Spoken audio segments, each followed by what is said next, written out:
ஐயனார் துணை சரியில்ல. அடுத்த வாரத்துக்கான எபிசோட்ல நம்ம பாண்டி இருந்துட்டு வானத்தைய நினைச்சு ரொம்பவே வருத்தத்தோடு இருக்காரு. அதுக்கு அடுத்ததா சோழனும் நிலாவும் வராங்க. என்னாச்சுன்னா பாண்டி அப்படின்னு சொல்லிட்டு கேட்கவும், வானதி என் மேலே இருக்கிற கோவத்தில் அவ வேற ஒரு கல்யாணம் பண்ணிக்கிறதுக்காக வீட்டில் சொல்லியிருக்காளாம். வீட்லேயும் மாப்பிள்ளை பார்த்துட்டு இருக்கிறதா எங்கிட்ட வந்து சொல்லிட்டு போனா. அதை நினச்சாதான் ரொம்ப கஷ்டமா இருக்கே அப்படின்ற மாதிரி சொல்லிக்கிட்டு இருக்காங்க. அதுக்கு அடுத்ததான் வந்து பார்த்தீங்கன்னா நம்ம சோழன் இருந்துட்டு பாண்டியை இப்படி விட்டுறக்கூடாது, நம்ம பேசாமல் வானதியை கூப்பிட்டு பேசி பார்க்கலாமா அப்படின்ற மாதிரி சொல்லிடுறாங்க.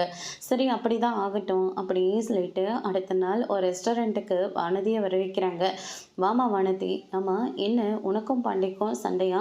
அது மட்டும் இல்லை, வீட்டில் சும்மா கிண்டல் பண்ணுறதுக்காகவா நீ வேற ஒருத்தரை கல்யாணம் பண்ணிக்கிறதுக்கு முடிவு எடுத்திருக்க? ஆமாம், நான் தான் எங்கள் வீட்டில் மாப்பிள்ளை பார்க்க சொன்னேன், அதுக்கு என்ன இப்போ உங்களுக்கு அப்படின்னு சொல்லிட்டு கேட்கவும், என்னம்மா நீ இப்படியெல்லாம் பேசிக்கிட்டு இருக்க, வேற எப்படி பேச சொல்கிறீங்க? என் விஷயத்தில் தலையிட முதல்ல நீங்கள் யார்? நீங்கள் என்ன சொல்லிட்டா கல்யாணம் பண்ணீங்க? முதல்ல நீங்கள் கல்யாணமாக பண்ணீங்க, அதை முதல்ல சொல்லுங்க அப்படின்னு சொல்லிட்டு வானதி வந்து சொல்லிக்கிட்டு இருக்காங்க. அம்மா தாயே, உன்னை கூப்பிட்டு பேசணும்னு நினச்சது எங்களுடைய தப்பு தான், நீ கிளம்பு தாயே, நீ என்னை கூப்பிட்டு இப்படி தேவையில்லாமல் பேசினா நான் இப்படி தான் பேசுவேன் அப்படின்னு சொல்லிட்டு வானதி அங்கேருந்து கிளம்புறாங்க.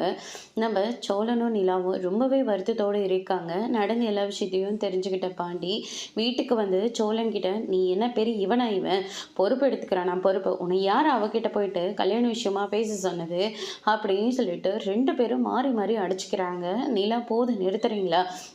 இனிமேல் நானும் சோழனோ உங்களோட விஷயத்தில் தலையிட போகிறது கிடையாது.